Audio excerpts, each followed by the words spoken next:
축복합니다. 네, 우리 옆에 계신 분들과 인사 나누겠습니다. 샬롬하고 인사해 주세요. 네, 식사 맛있게 하셨죠? 네, 비빔밥하고 불고기, 맛있게 먹었습니다. 예, 수고해 주신 분들께 감사드리고 축복합니다. 아멘. 네, 시간을 절약하기 위해서 바로 본문으로 들어가겠습니다. 오늘도 마가복음이죠.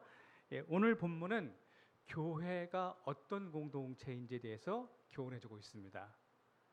오늘 본문의 주제가 뭐라고요? 예, 교회 공동체, 교회가 어떤 공동체인지를 말씀해주고 있죠. 오늘 말씀을 통해서 교회가 어떤 공동체인지, 그리고 우리가 어떤 공동체를 세워가야 하는지 잘 깨달아 알아가는 시간 되기를 축복합니다. 아멘. 여기 먼저 다시 한번 14장 22절 말씀 읽겠습니다. 같이 읽어요. 시작. 그들이 먹을 때에 예수께서 떡을 가지사 축복하시고 떼어 제자들에게 주시며 이르시되 받으라, 이것은 내 몸이니라 하시고. 아멘. 22절은 그들이 하고 시작하죠. 그들은 누굴까요? 예수님과 제자들. 그들이 무엇을 먹습니까? 6월절 식사 떡, 빵을 먹고 있습니다. 우리는 이 식사를 최후의 만찬 이렇게 부르기도 하죠. 6월절 식사는 격식이 있어요. 보통 포도주 4잔으로 진행이 된다고 해요. 첫째, 먼저 집안의 가장, 아버지가 떡과 빵이죠. 빵과 포도주에 대해 축복하는 것으로 6월절 식사가 시작됩니다. 축도 후에 첫 번째 잔을 마시는 거예요. 그리고 에피타이저로 채소를 먹습니다. 좋겠죠? 그리고 두 번째 잔을 마십니다. 그리고 나면 집안의 가장 나이 어린 아들이 아버지께, 가장에게 질문을 해요. 뭐라고 질문할까요? 뭐 질문을 해야지 얘기가 되겠죠, 그죠? 뭐라고 질문할까요? 이렇게 질문한다고 해요. 왜 이 밤이 다른 날의 밤들과 다른가요? 다른 밤이잖아요. 이렇게 질문하는 거예요. 그러면 이제 가장인 아버지가 첫 번째 6월절 이야기, 출애굽 이야기죠. 그리고 무교병과 쓴 나물 먹는 것에 대해서 자세히 이야기해 줍니다. 굉장히 좋은 거죠, 그죠? 아버지의 출애굽 이야기가 끝나면 모든 식구들이 찬송을 불러요. 이 찬송이 시편 113편부터 115편, 첫 번째 할렐 시편이라고 해요. 이 찬송을 부릅니다. 그리고 이 찬송이 끝나면 이제 진짜 밥을 먹는 거예요. 뭘 먹을까요? 떡과 양을 먹겠죠. 양을, 그죠?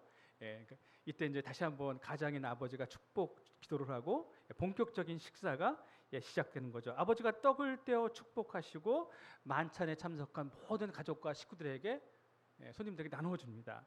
오늘 22절에 뭐라고 되어 있죠? 예수께서 떡을 가지사 축복하시고 떼어 제자들에게 주시며 이렇게 말씀하시죠. 이게 요 대목인 거예요.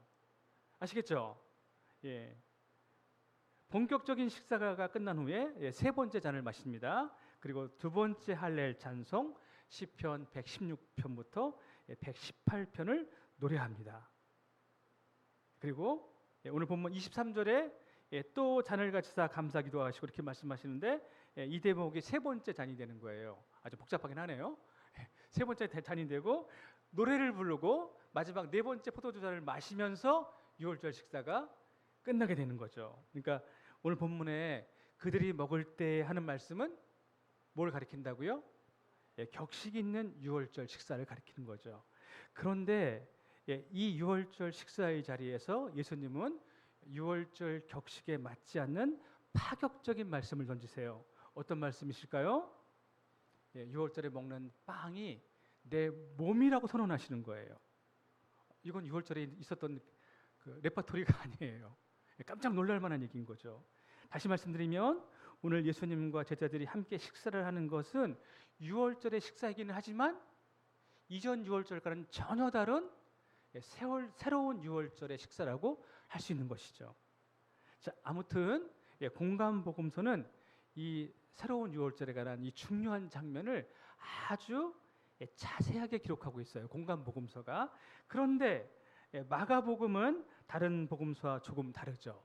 마가복음은 예수님의 딱 한마디 말씀만 기록해요. 받으라, 이것은 내 몸이니라.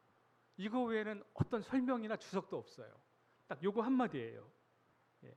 반면에 예를 들어서 누가복음은 이렇게 기록하죠. 예, 누가복음 22장 19절 같이 읽어요. 아멘.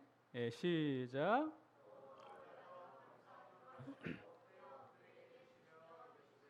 이것은 너희를 위하여 주는 내 몸이라. 너희가 이를 행하여 나를 기념하라 하시고.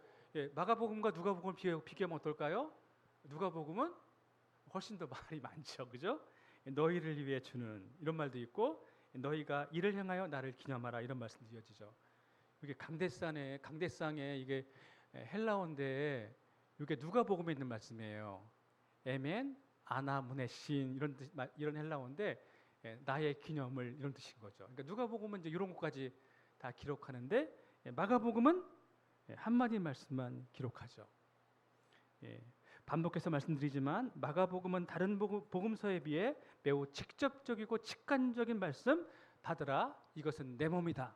이 한 말씀만 다 기록해 놓습니다. 이 말씀 이외에 어떤 설명이나 명령도 없습니다. 그렇다면 마가복음의 이 장면은 오로지 우리의 영적인 빵이 되시는 예수님께 집중하고 있다는 사실을 알려주는 거예요. 우리를 위해 자신의 몸을 제물로 내어주시고 십자가에서 찢기시고 부서지는 예수님의 몸에만 집중하고 있는 거죠. 마가복음은 그렇게 하고 있는 거예요.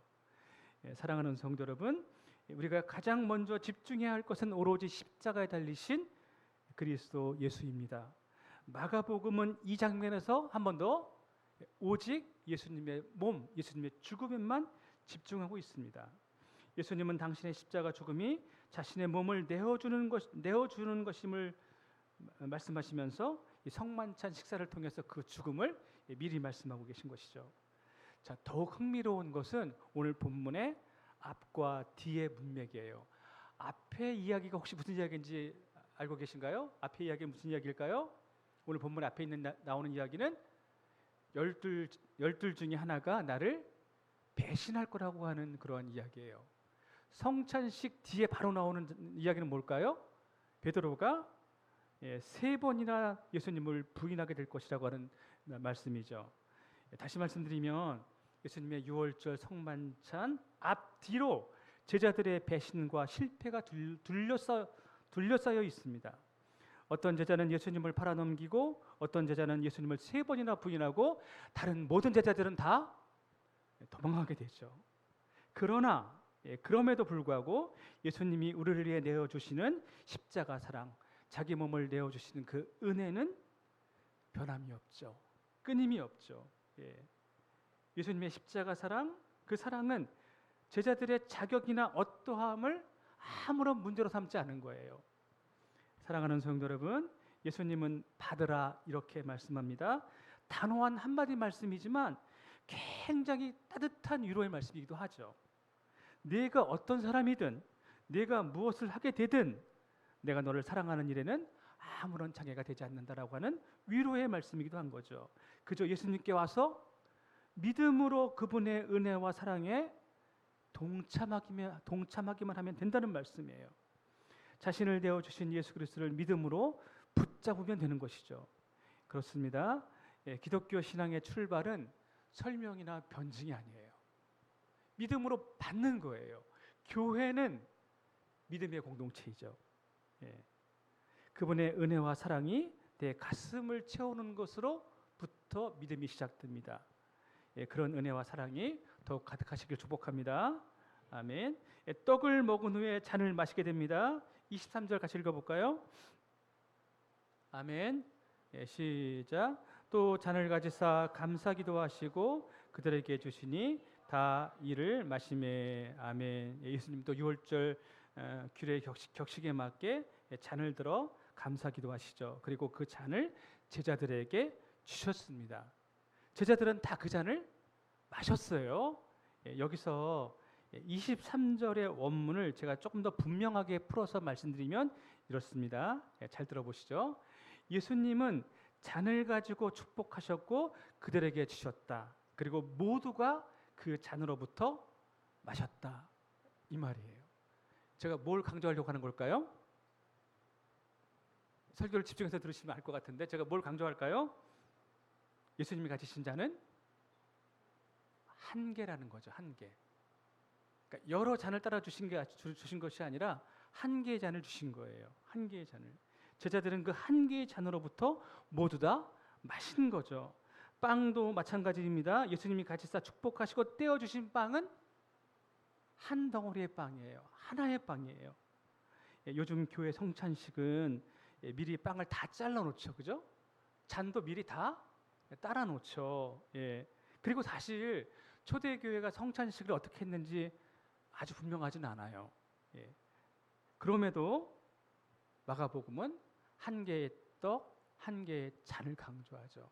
우리는 사실 편의상 그렇게 할 수밖에 없잖아요. 그죠? 인정하고 받아들여요. 그러나 중요한 것은 마가복음에서 강조하는 건 뭐예요? 한 개의 빵, 한 개의 잔이죠. 예, 사랑하는 성도 여러분, 우리는 이 사실을 꼭 기억해야 합니다. 교회 공동체는 하나의 빵을 먹고 하나의 잔을 나눠 마시는 공동체예요. 아멘. 좀 감동이 있어야 되는데 감동이 별로 없어서. 예. 자, 우리 고린도전서 10장 16절 17절 같이 한번 읽어볼까요? 예, 같이 읽어요. 예, 시작. 우리가 축복하는 바 축복의 잔은 그리스도의 피에 참여함이 아니며 우리가 떼는 떡은 그리스도의 몸에 참여함이 아니냐. 떡이 하나요 많은 우리가 한 몸이니 우리가 다 한 떡에 참여함이라. 아멘. 예, 사랑하는 성도 여러분, 예, 교회 공동체는 다양한 사람들이 모여서 하나의 공동체를 이뤄가는 거예요. 교회 안에 두 개의 공동체가 있으면 안 되는 거예요. 예, 하나의 공동체죠. 이 공동체 안에는 심지어 예수님을 부인한 사람, 예수님 버리고 도망치는 사람도 있을 수 있죠. 그러나 그가 여전히 예수님을 믿고 따르는 사람이라고 하면 그도 역시 하나의 공동체에 속한 사람이라 할 수 있습니다. 예수님이 떡을 떼시고 잔을 들어 축사하시는 것은 아까 말씀드렸지만 집안의 가장이시는 것을 보여주는 거거든요. 그렇죠? 그 잔과 그 떡을 먹는 사람은 그 가족, 그 공동체의 식구인 거예요. 하나의 가족인 거죠. 그러니 교회는 다양한 사람들이 모여서 예수 그리스도 안에서 하나가 되는 가족 공동체라 할 수 있습니다. 우리 옆에 계신 분들과 한번 이렇게 인사하고 다짐했으면 좋겠습니다. 예, 당신은 나의 가족입니다. 인사하시죠. 예, 여기 상훈이하고 수원이 아주 너무 예쁘게 서로 얼굴을 바라보면서 잘하고 있는데 한 번 더 해보세요. 예, 우리는 함께 식사하는 영적 가족입니다. 시작. 예, 어려워도 힘들어도 우리는 하나의 공동체를 세우고 지켜가는 하나의 가족이죠. 이게 교회입니다. 예, 그렇게 되기를 축복합니다. 아멘. 예, 하나의 잔으로 포도주를 다 마신 후에 예수님은 이 잔이 어떤 의미가 있는지 설명해 주시죠. 우리 14장 24절. 예, 시작.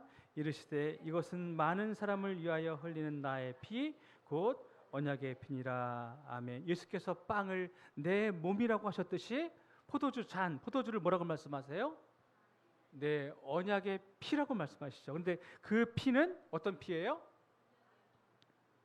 예, 많은 사람을 위하여 흘리는 피죠. 예, 많은 사람 들어보신 적 없어요? 마가복음에서? 예, 마가복음 10장 45절 마가복음 요절 말씀 여러 번 읽어봤지만 한 번 더 읽어보겠습니다. 시작. 인자가 온 것은 섬김을 받으려 함이 아니라 도리어 섬기려 하고 자기 목숨을 많은 사람의 대속물로 주려 함이니라. 아멘. 예수님이 흘리게 될 피는 많은 사람을 위하여 흘리는 피이고 많은 사람의 대속물이 되는 피이죠. 예, 사랑하는 성도 여러분, 예, 우리 주님이 흘리신 거룩하신 보혈은 우리를 모든 죄와 사망에서 구원해 내시는 대속의 보혈임을 믿습니까? 아멘. 우리는 그렇게 믿고 있죠. 예. 자, 더욱 중요한 것은 그 피가 언약의 피라는 사실이에요. 예, 언약하면 뭐가 떠오르세요? 예, 아브라함 언약도 있고 또 시내산 언약도 있죠. 예. 시내산 언약은 이렇게 어떻게 체결되었는지 우리 출애굽기 24장 8절 한번 읽어볼까요? 같이 읽어요. 시내산 언약 체결 시작. 모세가 그 피를 가지고 이는 여호와께서 이 모든 말씀에 대하여 너희와 세우신 언약의 비니라. 아멘. 하나님은 이스라엘과 언약을 체결하고 언약서를 작성하셨어요. 시내산 율법이 언약서예요. 그렇죠? 그리고 모세가 희생 제물의 피를 가지고 와서 반은 제단에 뿌리고 반은 백성들에게 뿌림으로 그 언약을 봉인했어요. 봉인했다는 말은 사인했다는 얘기예요. 도장을 찍었다는 얘기예요. 언약이 체결됐다는 얘기죠. 다시 말씀드리면 희생 제물의 피는 언약의 사인인 거죠. 사랑하는 성도 여러분, 예수님은 많은 사람을 위하여 흘리는 자신의 피가 이러한 언약의 효과를 가져오는 최종적인 사인, 봉인이라고 말씀하고 있습니다. 어떤 언약일까요? 시내산 언약과는 다른 새로운 언약입니다. 우리를 구원하시는 하나님의 최종적인 언약이죠. 구약의 선지자들은 이 언약에 대해 여러 차례 언급한 바가 있습니다. 예레미야 31장 31절 시작. 여호와의 말씀이니라.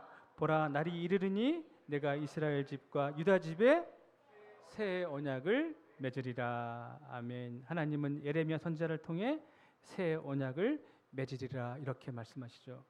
이스라엘은 죄악과 탐심과 우상 숭배로 하나님과 맺은 언약을 파기했지만 하나님은 그의 백성을 아주 버리시지 않으셨습니다. 당신의 하나뿐인 아들 예수 그리스도를 우리에게 내어주셔서 우리 모두를 구원하시는 최종적인 언약을 갱신해 주시죠. 예수께서 흘리신 피는 바로 그 새 언약을 봉인하는, 사인하는 피라고 할 수 있습니다. 사랑하는 성도 여러분, 그러니 유월절 식사에서 하나의 빵을 먹고 하나의 잔을 마시는 우리는 무슨 공동체? 언약 백성의 공동체, 새 언약 백성의 공동체라 할 수 있습니다. 언약 백성이 누구예요? 뭐 하는 사람이에요? 하나님을 경외하고 온 마음으로 하나님을 사랑하고 그의 말씀을 따라 사는 사람들이 언약 백성인 거예요. 아멘. 하나님은 예수 그리스도의 보혈로 우리 모두를 깨끗게 하시고 그 심령 위에 성령을 부어주셨죠. 그래서 우리는 하나님의 언약 백성으로 하나님을 경외하며 기쁨과 자발적인 순종의 마음으로 하나님 말씀을 따라 사는 언약의 공동체 사람들인 거죠. 이런 사람들이 모여서 함께 이룬 공동체가 뭐라고요? 교회예요. 교회. 그러니 교회는 주님의 피로 세워진 언약 공동체입니다. 하나님 백성답게 살아가는 언약 백성의 사람들이 모인 곳이에요. 교회는 취미 생활하러 온 게 아니에요. 도덕적인 수양을 하는 것도 아니죠. 교회는 언약의 공동체입니다. 사랑하는 성도 여러분, 이 사실을 잘 기억해야 합니다. 교회는 언약 공동체일 뿐만 아니라 마지막 때 종말의 공동체이기도 하죠. 우리 마지막으로 마가복음 14장 25절 같이 읽어요. 시작. 진실로 너희에게 이르노니 내가 포도나무에서 난 것을 하나님 나라에서 새 것으로 마시는 날까지 다시 마시지 아니하리라 하시니라. 아멘. 예수님이 뭐라고 말씀하세요? 하나님 나라에서 새 것으로 마시는 날에 대해서 말씀하시죠. 그러니까 25절 말씀은 우리에게 하나님 나라에서 새로운 것으로 마시는 날이 반드시 도래하게 될 것을 말씀하시는 거예요. 그 날에 우리는 하늘의 식탁에서 새 것으로 마시게 되죠. 이사야 선지자는 그 식탁이 최상의 포도주와 골수가 가득한 기름진 것으로 먹는 식탁이라고 말해요. 이런 맥락에서 우리는 종말에 완성될 하나님 나라를 사모하며 갈망하는 종말의 언약 공동체 사람들이죠. 세상의 것에 집착하지 않습니다. 하늘의 영광을 사모합니다. 예수님이 이 땅에 오신 것, 공생애를 사시는 것, 십자가에 죽으신 것, 이 모든 것은 하나님 나라를 시작하는 것이었어요. 그래서 하나님 나라는 이미 시작되었습니다. 예수께서 시작하신 하나님 나라는 영원합니다. 그 영광은 무궁합니다. 그러니 우리는 이 땅의 나라가 아니라 하나님 나라를 살아가는 사람들이죠.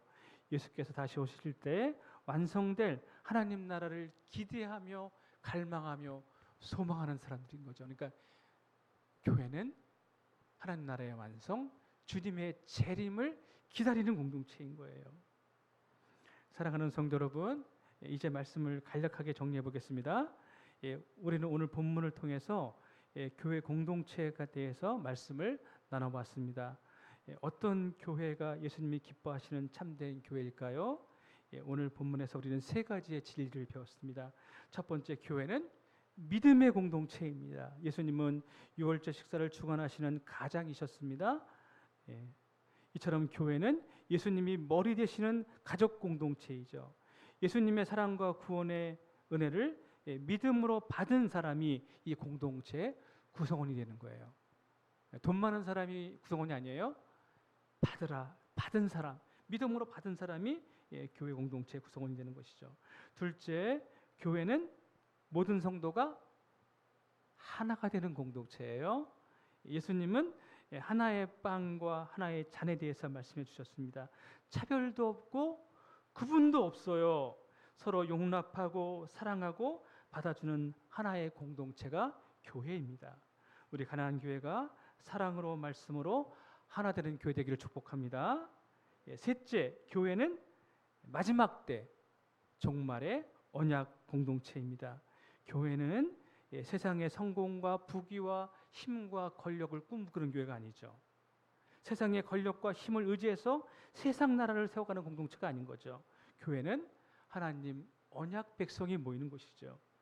이미 시작된 하나님 나라 소망하며 그 나라의 영광스러운 완성을 꿈꾸며 사는 공동체예요. 주님 다시 오심을 기다리는 공동체입니다. 우리 가나안 교회가 부디 주님이 기뻐하시는 아름답고 건강한 공동체 되기를 축복합니다. 아멘. 우리 말씀을 기억하시면서 함께 찬양하고 예배를 마치겠습니다.